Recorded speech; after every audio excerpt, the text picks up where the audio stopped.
The rich rancher sent the orphan boy to live in a ruined cabin that was falling to pieces. Just 3 weeks after burying his father, 12-year-old Tommy Callahan stood before Mr. Harrison, owner of the Blackwater Ranch. The man threw a set of rusty keys into the dust at his feet and spoke with pure venom.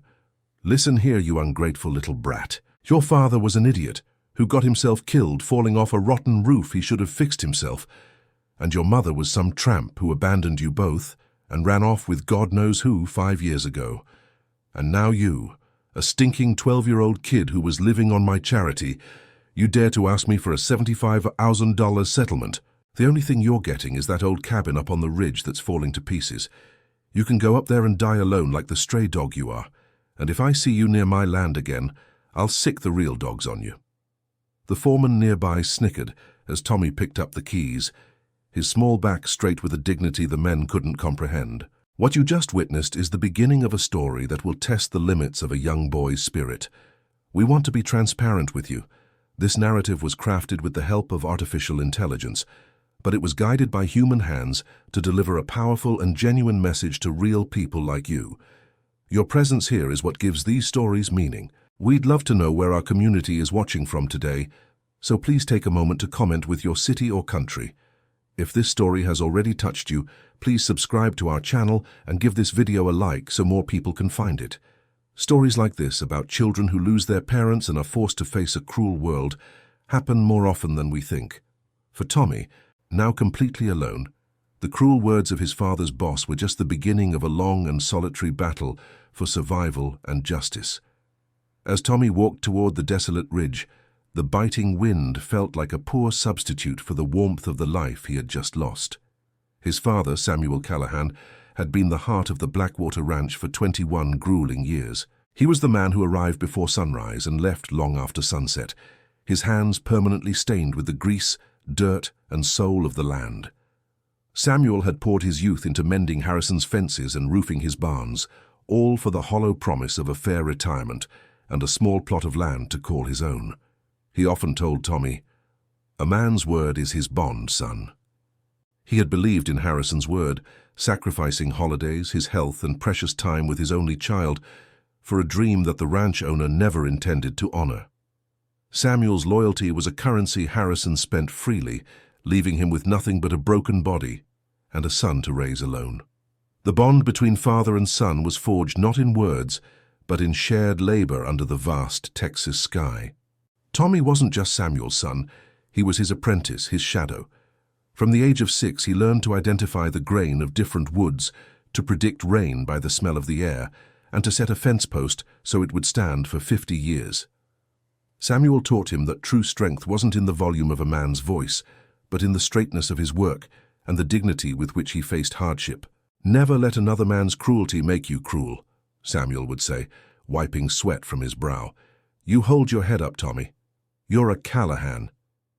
These lessons were Tommy's inheritance, a toolkit of resilience and honor that Mr. Harrison, with all his money and power, could never comprehend or take away from him. The quiet sorrow that always lingered in Samuel's eyes had a name: Grace. Tommy was only 7 when he woke up one morning to a house that felt unnaturally still. His mother was gone. There was no note, no fight he could recall, just an empty space at the breakfast table that was never filled again. Samuel never spoke of it. He didn't confirm or deny the cruel whispers that she had run off. Instead, he simply absorbed the pain and doubled his devotion to Tommy, becoming both father and mother in his quiet, steadfast way.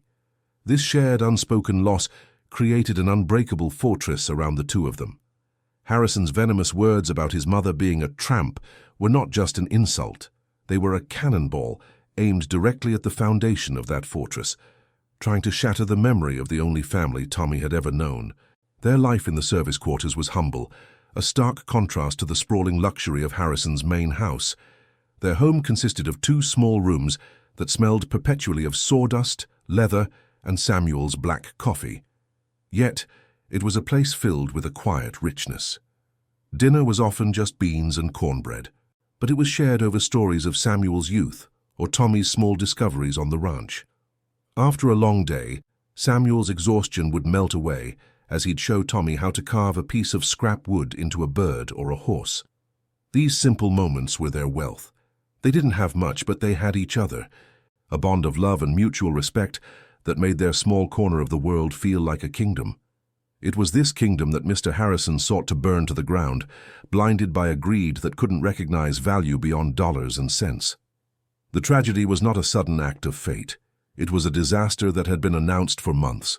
The roof of the old barn, the one where Harrison stored his excess hay, was visibly rotten. Samuel, meticulous and safety-conscious, had reported it 3 times, showing his boss the sagging beams and the water stains that signaled imminent collapse. "It's going to give, Mr. Harrison," he had warned, his voice calm but firm. Each time Harrison had waved him off with contempt. "Just patch it, Callahan. I'm not spending a fortune on a worthless old shed." He saw the request not as a safety concern, but as an attempt to squeeze money from him. For the price of a few new timbers, a good man's life was weighed and found wanting. Samuel's death wasn't an accident. It was a line item on a budget, a cost his boss had willingly accepted. In the week before he died, Samuel seemed to have a premonition. One evening, sitting on their small porch, he put his heavy, calloused hand on Tommy's shoulder. "This place, it's not our future, son," he said, looking toward the distant hills. "I've been saving. It's not much, but it's a start. A start for you. I want you to build something that's yours, something no man can take away." He spoke of a life where Tommy wouldn't have to depend on the charity of cruel men, a life defined by his own efforts and his own honor. That was the last real conversation they had. The memory of his father's hand, the weight of that final promise, was now the only thing keeping Tommy from crumbling. It was the fuel for his long walk up the ridge, a silent vow to not just survive, but to build the future his father had dreamed of. The news of Samuel's death arrived not with sympathy, but with the cold efficiency of a ranch operation. The foreman found Tommy by the service quarters, his hat held awkwardly in his hands. "Your pa, he had an accident, fell from the old barn roof." There was no comfort offered, no gentle words for a boy whose world had just been obliterated. The funeral was a sparse, windswept affair, attended by only a few ranch hands who kept their distance, their eyes shifting nervously toward the main house. Mr. Harrison made a brief appearance, placing a hand on Tommy's shoulder, with a weight that felt more like possession than condolence. "A terrible tragedy," he boomed for all to hear. "But don't you worry, son. Samuel was a loyal man. The Blackwater Ranch takes care of its own." It was a public performance of generosity, a hollow promise that dissipated into the cold Texas air as soon as his expensive car drove away, leaving Tommy utterly alone beside a fresh mound of dirt. The 3 weeks that followed were a blur of suffocating silence and gnawing hunger. The small service quarters, once filled with the scent of his father's coffee and the sound of his steady breathing at night, now felt like a tomb. The meager food in their pantry dwindled quickly, from canned beans to stale crackers, until there was nothing left but a handful of flour. The other ranch hands, who had once shared a friendly word with Tommy, now averted their gazes, their fear of Mr. Harrison stronger than their compassion for an orphan. They were trapped, just as Samuel had been.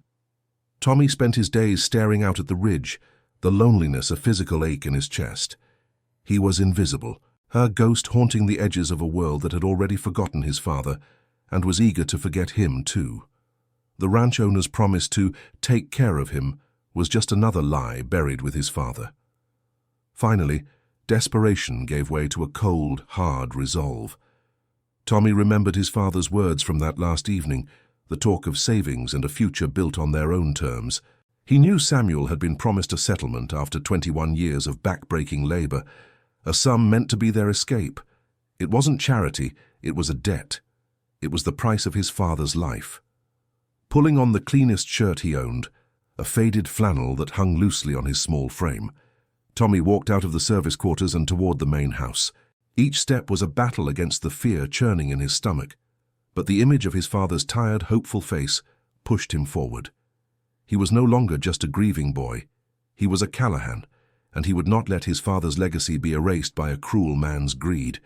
He would demand what was rightfully theirs, for the sake of honor. He found Mr. Harrison on the sprawling porch of the main house, seated in a large wicker chair with a glass of amber liquid in his hand. The foreman stood nearby, leaning against a post with a smirk already forming on his face. The air was thick with the scent of expensive leather and entitlement. Harrison watched the boy approach, his eyes cold and devoid of any pity. He let Tommy stand in the dust before him for a long, humiliating moment, a silent assertion of power.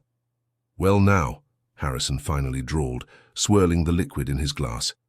"Look what the wind blew in. I thought I told you I'd take care of things. What is it you want, boy? Did you come to beg for scraps?" The foreman chuckled softly, the sound grating on Tommy's raw nerves. The stage was set, not for a negotiation, but for a public execution of a child's hope. Tommy clenched his fists at his sides, his voice surprisingly steady when he spoke. "Sir, I came to ask about the settlement my father was owed, the $75,000, for his 21 years of service." The request, simple and dignified, was like a lit match tossed into gasoline. Harrison slammed his glass down, his face turning a deep, blotchy red. He rose from his chair, his large frame towering over the boy, and unleashed his venom. "Listen here, you ungrateful little brat. Your father was an idiot who got himself killed falling off a rotten roof he should have fixed himself, and your mother was some tramp who abandoned you both and ran off with God knows who 5 years ago. And now you, a stinking 12-year-old kid who was living on my charity, you dare to ask me for a $75,000 settlement? What would you do faced with a man who would speak so cruelly to a grieving child?" The rancher's tirade continued, each word a hammer blow against Tommy's spirit. "The only thing you're getting is that old cabin up on the ridge that's falling to pieces. You can go up there and die alone like the stray dog you are. And if I see you near my land again, I'll sick the real dogs on you." With a final snort of disgust, Harrison reached into his pocket, pulled out a set of rusty keys, and threw them into the dust at Tommy's feet. The foreman sneered openly now. "That kid won't last 2 weeks on his own. The coyotes'll get him." The other hands just stared at the ground, their silence a form of complicity. But Tommy did not cry. He did not beg. With a stillness that infuriated Harrison more than any outburst could have, he bent down, picked up the keys, and clutched the satchel containing his father's few belongings. Without a single look back, he turned and began the long walk toward the ridge. The climb up the ridge was a pilgrimage of grief, each step taking him further from the only life he had ever known. When he finally reached the clearing, the sight that greeted him stole the breath from his lungs. The cabin was a skeleton. Its roof was a gaping maw of missing shingles. One wall had collapsed into a pile of rotting timber, and the wind moaned through the empty window frames like a chorus of ghosts. The air was thick with the smell of mildew and decay, a scent of profound abandonment. This wasn't a home, it was a tomb. Mr. Harrison hadn't given him a shelter. He had given him a place to be forgotten, a monument to his own cruelty. For a long moment, Tommy just stood there, the rusty keys feeling impossibly heavy in his small hand. The foreman's sneering voice echoed in his mind. "The coyotes'll get him." Looking at the ruin, he realized it wasn't a taunt, it was a prediction. That first night was a brutal introduction to his new reality. As darkness swallowed the Texas landscape, the temperature plummeted, and the wind that had moaned now shrieked through the cabin's remains. Tommy found the most intact corner, pulling a rotten door over the opening to block some of the wind, but the cold seeped through his thin shirt and into his bones. Every rustle in the undergrowth, every distant howl of a coyote, sent a jolt of primal fear through him. He was no longer a boy on a ranch, he was prey. He huddled with his father's satchel clutched to his chest, its worn leather the only familiar comfort in a world that had become terrifyingly hostile. He didn't sleep. He just watched the slivers of moonlight dance across the floor, listening to the sounds of the wilderness and the even louder sound of his own crushing loneliness. With the first light of dawn, a new and more immediate enemy announced itself. A deep, gnawing hunger in the pit of his stomach. He remembered his father's lessons, fragmented images and words that now felt like a lifeline. "Always look for the rabbit trails," Samuel had said, "and remember the wild onions by the creek." His first attempts were clumsy and disheartening. The simple snares he tried to build with trembling fingers failed, and the plants he found looked unfamiliar and threatening. For 2 days he survived on a handful of bitter berries and the murky water he found in a shallow creek bed. The frustration was a physical ache, second only to the hunger. Finally, on the 3rd day, a small rabbit, more by luck than skill, got caught in one of his traps. As he prepared the meager meal over a small, smoky fire, he didn't feel triumph, only a grim understanding that this was now his life, a constant, desperate battle for the next mouthful.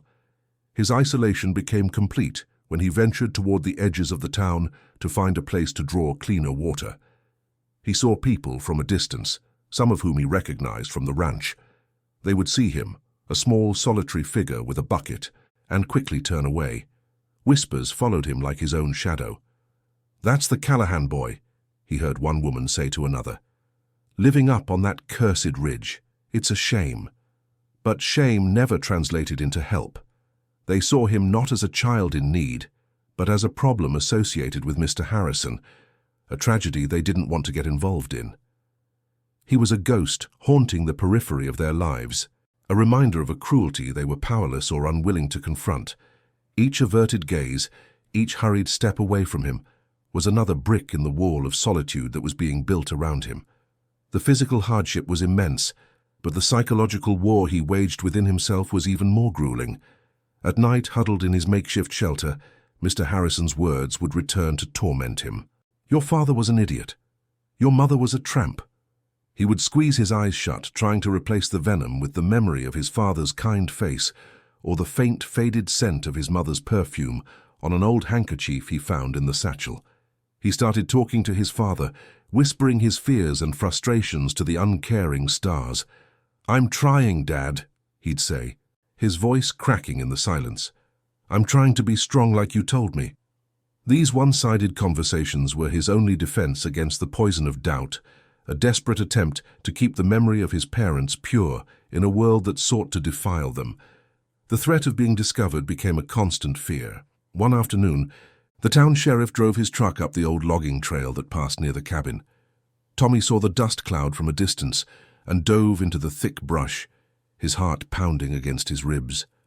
The sheriff, a well-meaning but weary man, got out and called, "Son, I know you're up here somewhere. People are worried. You can't live like this."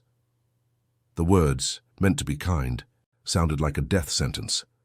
Being helped meant being taken away, sent to a facility with strangers, becoming a number in a system.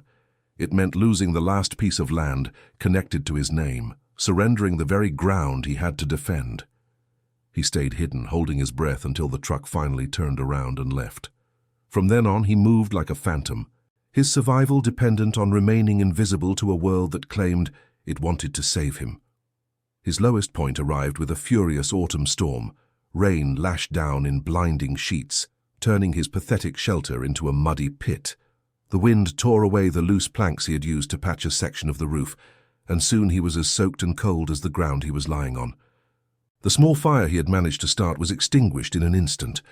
Shivering violently, hungry and utterly defeated, he crawled out into the storm and fell to his knees in the mud. For the first time since his father's funeral, he allowed himself to sob, the hot tears mixing with the cold rain on his face. He had failed. He had failed his father's memory. Harrison was right. He was just a stray dog waiting to die. "I'm sorry, Dad," he choked out to the raging sky. "I can't do it. I'm not strong enough." Just as the last flicker of hope was about to be extinguished, his trembling hand, buried in the mud, brushed against his satchel. He fumbled to open it, his fingers numb with cold, and pulled out his father's old whittling knife. The wooden handle, worn smooth by Samuel's grip, felt warm in his palm.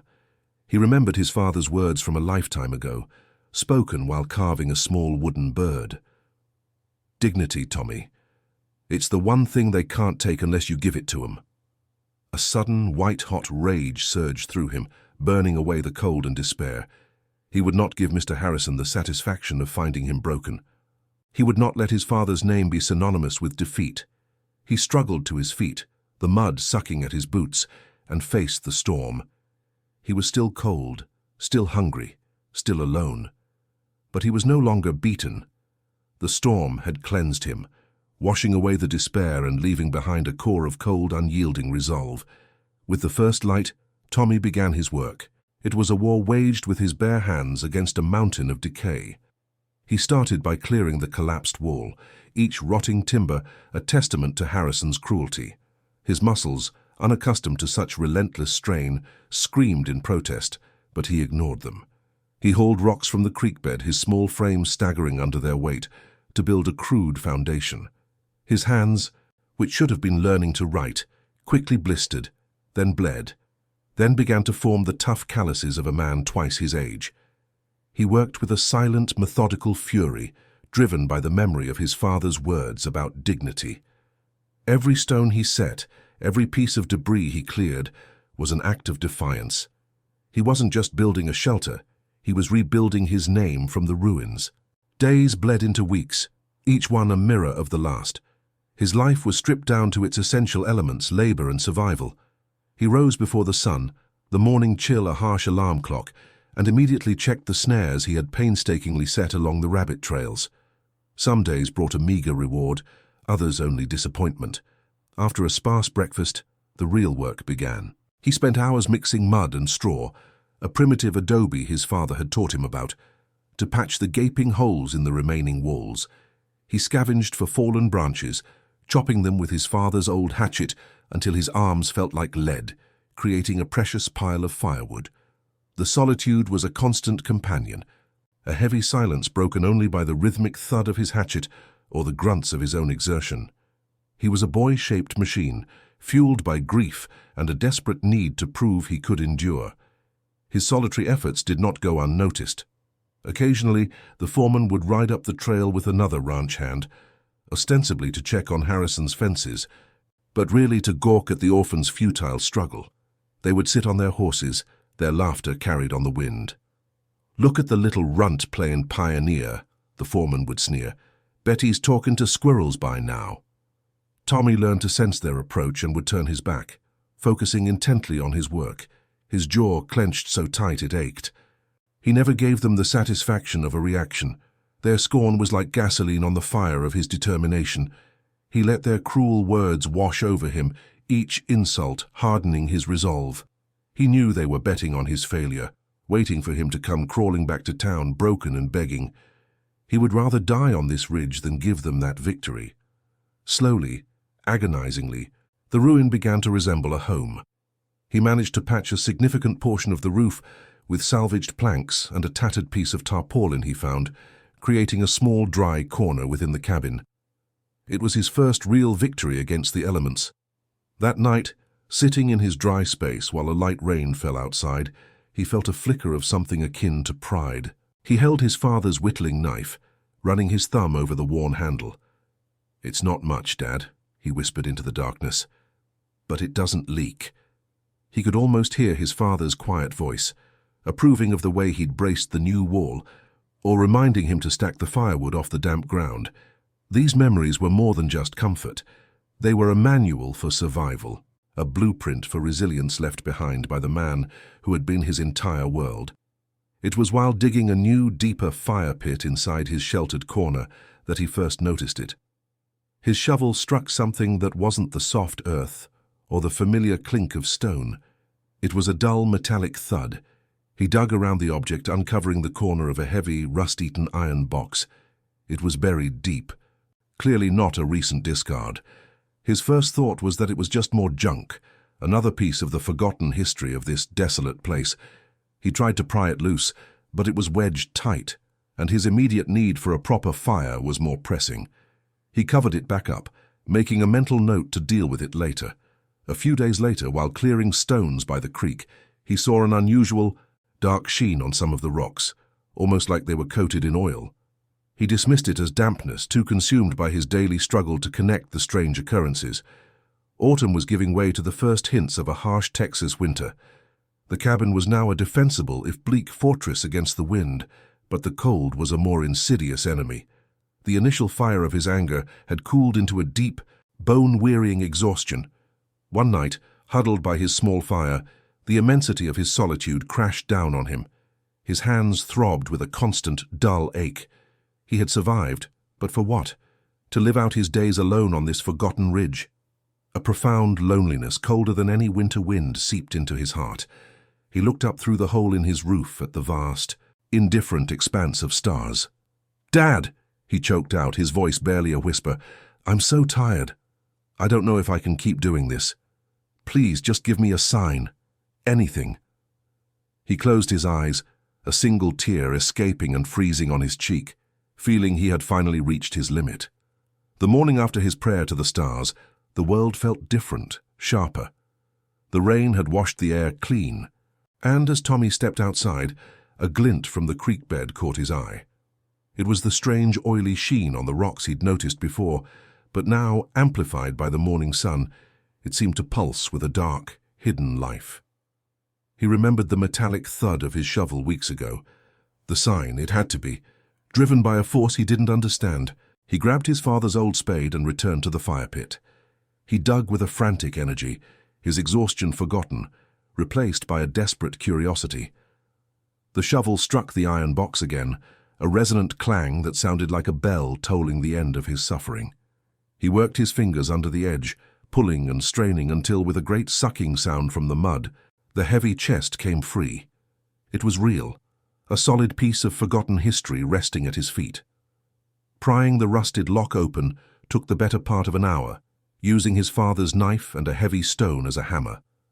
The hinges groaned in protest before finally giving way. He lifted the heavy lid, half expecting to find it empty or filled with dirt. Instead, nestled in oilcloth, was a collection of leather-bound ledgers and rolled-up documents, yellowed with age. They were dry, miraculously preserved. His heart sank a little. It wasn't gold or cash, but as he carefully unrolled the largest parchment, his breath caught in his throat.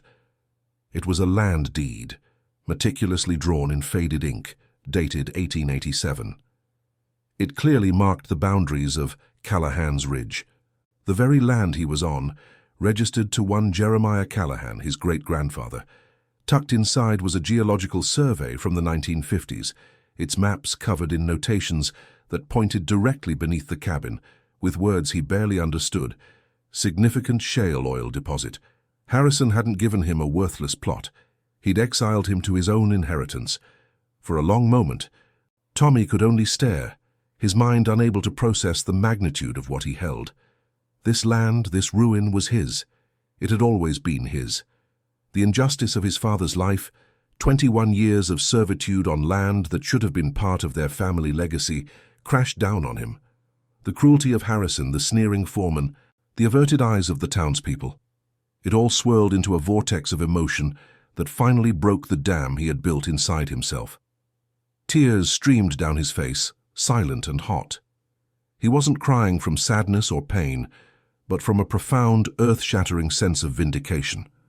He clutched the deed to his chest, his small body shaking with sobs of relief.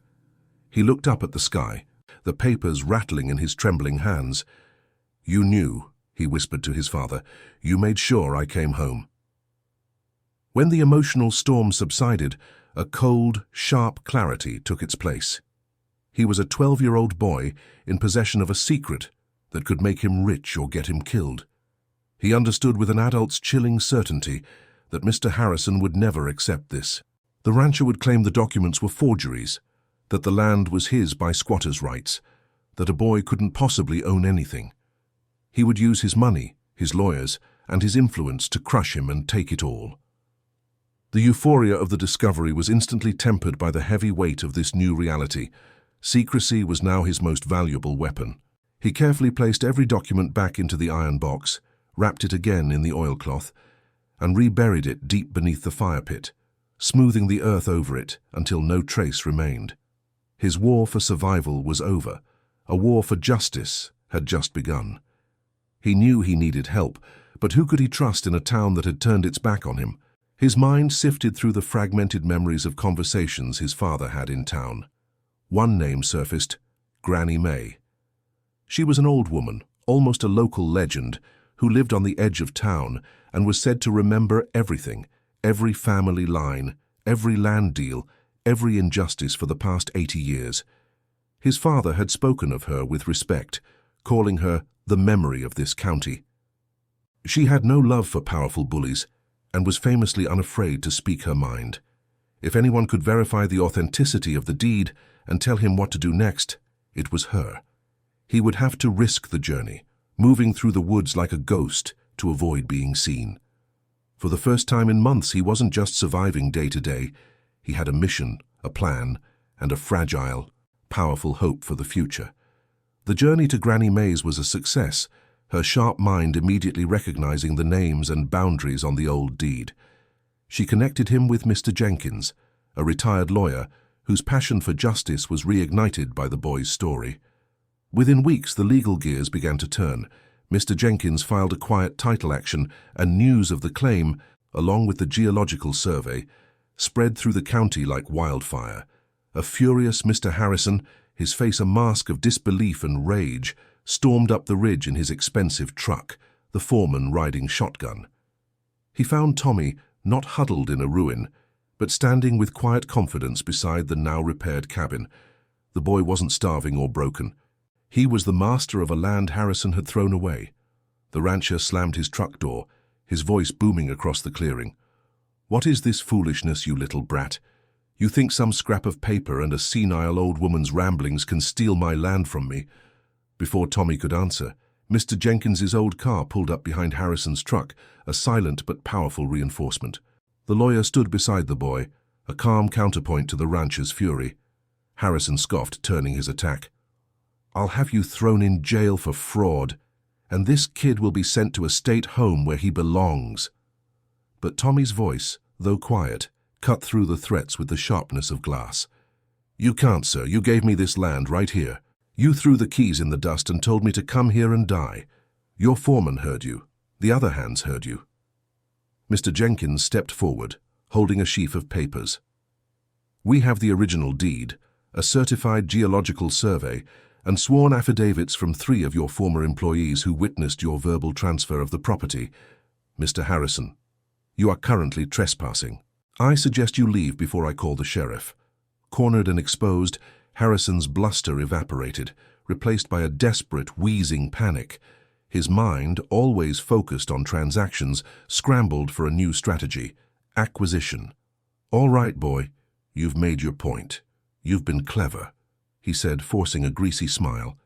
"This place has sentimental value, that's all. I'll give you $20,000 for it right now, cash." Tommy remained silent, his gaze unwavering. "50,000, Harrison blurted out, his voice cracking. 100,000. Name your price, you ungrateful little parasite." The rancher was practically begging, his power and authority stripped away, revealing the pathetic, greedy man underneath. The foreman watched in stunned silence, realizing he had backed the wrong horse. The power dynamic on that ridge had not just shifted, it had been completely and irrevocably shattered, leaving the tyrant begging at the feet of the boy he had tried to destroy. Tommy let the silence stretch, allowing Harrison to stew in his own desperation. He finally spoke, his voice carrying the weight of his father's memory and his own hard-won dignity. "This land was never yours to sell, Mr. Harrison. It was my family's, and my father worked on it for 21 years, believing in your word. He died because of your greed. You can't put a price on that." He took a step forward, his small frame radiating an authority that dwarfed the larger man. "This is Callahan Ridge. It's my home. Now, as my lawyer said, please get off my property." There was no anger in his voice, only a profound finality. Harrison stared, his mouth agape, utterly defeated. Without another word, he turned, stumbled back to his truck and drove away, leaving behind a cloud of dust that settled on a new era of justice, an era that a 12-year-old boy had built from the ruins of his grief. The years that followed proved the depth of Tommy's character. The legal victory was swift, and with Mr. Jenkins's guidance, he leased the drilling rights to an ethical energy company, securing a future he and his father had never dared to dream of. The ridge was transformed.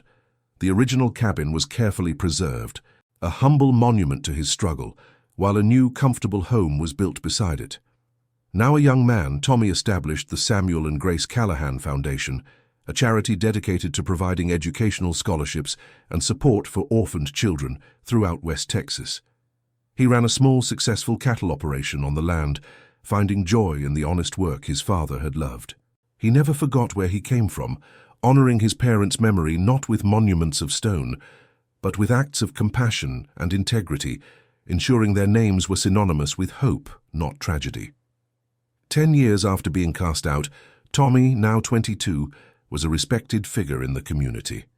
One dusty afternoon, a stooped elderly man walked up the long drive to his house. He was thin and wore threadbare clothes, his face a roadmap of failure.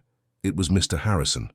The Blackwater Ranch was long gone, sold off to cover debts accrued through a series of reckless gambles and a reputation so tarnished no one would work for him. He had lost everything. He stood before Tommy, hat in hand, the arrogance of a decade ago replaced by the hollow shame of a broken man. He didn't come with threats or offers, but with a single humiliating request. He was looking for a job, any menial work that would allow him to eat. The man who had sent a child to die like a dog was now begging for scraps from that same child's table. Tommy looked at the pathetic figure before him, the ghost of the monster who had haunted his childhood. Every instinct screamed for retribution. He could have recited Harrison's own cruel words back to him, savoring the moment of ultimate vengeance. He could have told him to go die alone like a stray dog. But as he looked at the defeated man, he saw not an enemy, but the end of a sad, cruel cycle. He remembered his father's words, a legacy more valuable than any oil deposit. Never let another man's cruelty make you cruel. Harrison looked up, his voice a dry whisper. "Why would you even speak to me?" Tommy's reply was quiet and firm. "Because my father taught me what it means to have dignity. There's a job mending fences on the north pasture. The pay is fair. The work is hard. It's more than you ever gave him." This story is a testament to the idea that true strength is not the power to dominate others, but the resilience to endure and the character to choose kindness in the face of cruelty. We invite you to become part of our community, a place for those who believe in justice, in the unbreakable bonds of family, and in the power of second chances. If this story of a boy who turned a curse into a legacy resonated with you, please subscribe to our channel, activate the notification bell, and share this video with someone who might need a reminder that hope can be found in the most desolate of places. Your support allows us to continue bringing these powerful messages to the world. Our next story is about another incredible journey of overcoming the odds, and we can't wait to share it with you. Thank you for watching.